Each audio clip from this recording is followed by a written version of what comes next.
पहला क्वेश्चन हमारा 20 बहुविकल्पीय रहेंगे जो ओएमआर सीट में फिल करना है। बहुविकल्पीय हमारा पहला प्रश्न है, बाबू गुलाब राय किस युग के लेखक है? तो बाबू गुलाब राय जो है वो किस युग के लेखक है? 1 नंबर का प्रश्न है। तो आइए देखते हैं किस युग के लेखक है। तो जल्दी जल्दी तैयार कर लीजिए आप लोग, टाइम बहुत कम बचा है। द्विवेदी युग के लेखक है। फिर अगला क्वेश्चन है, चिंतामणि किस विधा की रचना है? चिंतामणि जो रचना है वो किस विधा की रचना है? तो हमारा निबंध विधा की रचना है। और चिंतामणि के लेखक कौन है? आचार्य रामचंद्र शुक्ल जी है। कौन है? आचार्य रामचंद्र शुक्ल। फिर तीसरा क्वेश्चन आ गया हमारा, गबन। गबन जो है वो किसकी रचना है? तो गबन हमारा मुंशी प्रेमचंद जी का रचना है। और ये विधा क्या है? उपन्यास है। क्या है? उपन्यास है। विधा उपन्यास है हमारा। और गबन किसकी रचना है?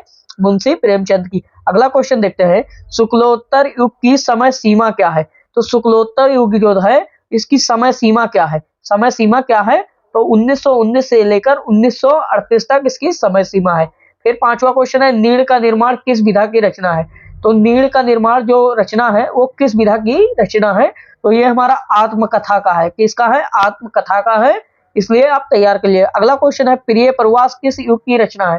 तो प्रिय प्रवास जो है वो किस युग की रचना है? प्रिय प्रवास हमारा है वो किस युग की रचना है? तो द्विवेदी युग की रचना है हमारा। किस युग की है? द्विवेदी युग की। क्योंकि प्रिय प्रवास अयोध्या सिंह उपाध्याय द्विवेदी युग के लेखक थे। फिर अगला क्वेश्चन है, मधुशाला।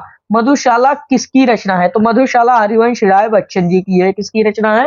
हरिवंश राय बच्चन जी की। अगला क्वेश्चन है, भारत भारती किसकी रचना है? तो भारत भारती हमारी मैथिली शरण गुप्त जी का है। किसका है? मैथिली शरण गुप्त जी का। फिर आ जाते हैं, अगला क्वेश्चन है, आधुनिक काल कब से कब तक है? तो आधुनिक काल इसमें गलत दिया गया है, 1500 से लेकर 1943 ईस्वी तक है। इसलिए यही आपका सही होगा। अगला क्वेश्चन है, मतीराम किस युग के कवि हैं? मतीराम जो थे वो किस युग के कवि हैं? तो रीति काल युग के कवि थे। किस युग के कवि थे? फिर आगे हमारा व्याकरण आ रहा है। इसमें आप लोग तैयार कर लीजिए, व्याकरण से क्वेश्चन बहुत आते रहते हैं। 20 नंबर का टॉपिक है, आप सभी को तैयार कर लीजिएगा। फिर आ जाता है हमारा, हास रस का स्थायी भाव क्या है? तो हास रस का स्थायी भाव हमारा हास होगा। और करुण रस का शोक होगा। और श्रृंगार रस का रति होगा। निर्वेद गलत है। फिर अगला क्वेश्चन है हमारा, मोस्ट इंपॉर्टेंट क्वेश्चन है, इसमें अलंकार को पहचानना है। तो इसी वक्त आप तैयार कर लीजिए। सोहत ओढ़े पीठ पटु, श्याम सलोन ज्ञात मनोनील मणि शैल, आपत प्रिय प्रकाश। ये पंक्ति जो है वो किस अलंकार में है? तो किस अलंकार में है? आप लोग पढ़े हैं कि नहीं पढ़े हैं? इसीलिए पढ़ लीजिए जल्दी से, आपको पास होना हो तो ये हमारा उत्प्रेक्षा अलंकार है। कि कौन सा अलंकार है? उत्प्रेक्षा अलंकार है।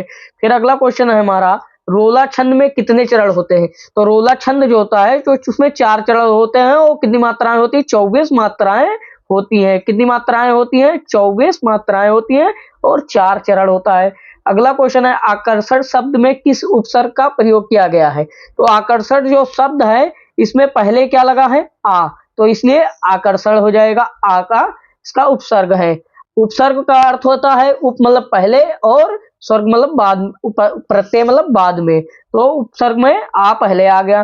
फिर अगला क्वेश्चन है, रचना के आधार पर वाक्य में कितने भेद होते हैं? तो रचना के आधार पर वाक्य जो होता है उसमें कितने भेद होते हैं? तो 3 भेद होते हैं। कितने भेद होते हैं? 3 भेद होते हैं। अगला क्वेश्चन जो मोस्ट इंपॉर्टेंट क्वेश्चन है हमारा, पीताम्बर कौन सा समास है? पीताम्बर जो है वो कौन सा समास है? तो हमारा पीताम्बर बहुव्रीहि समास है। कौन सा समास है? बहुव्रीहि समास। अगला क्वेश्चन देखते हैं, आसु तत्सम। आसु का तत्सम रूप क्या होता है? तो आसु का तत्सम रूप जो होता है वो अश्रु होता है। क्या होता है? क्या हो जाएगा हमारा? अश्रु जो है वो हमारा आसु का तत्सम शब्द है। फिर अगला क्वेश्चन है हमारा, कृत्यवाच्य में कृत्यवाच्य किसकी प्रधानता है? मतलब कौन सी प्रधानता है? तो इसमें कर्ता जो है वो प्रधानता है। क्या है? प्रधानता है। कर्ता हमारा प्रधानता है कृत्यवाच्य में। तो इसीलिए आप तैयार कर लिए। फिर आगे, ताब शब्द में वचन और विभक्ति क्या है? तो ताब जो शब्द है इसमें विभक्ति और वचन क्या है? सप्तमी विभक्ति है और द्विवचन है। क्योंकि सप्तमी पर हम प्रयोग करते हैं और द्विवचन लिखा जाता है। फिर अगला क्वेश्चन है, निम्नलिखित में से सर्वनाम क्या है? सर्वनाम जब जो कोई किसी के कोई भी अक्षर वर्ड होता है, मतलब लाइन होता है, उसके आगे लगता है उसी को सर्वनाम कहते हैं। तो यहाँ पर आ गया हमारा वाह, हा, वाह हो गया, वे हो गया, ये सब हमारा क्या हो गया? सर्वनाम हो गया।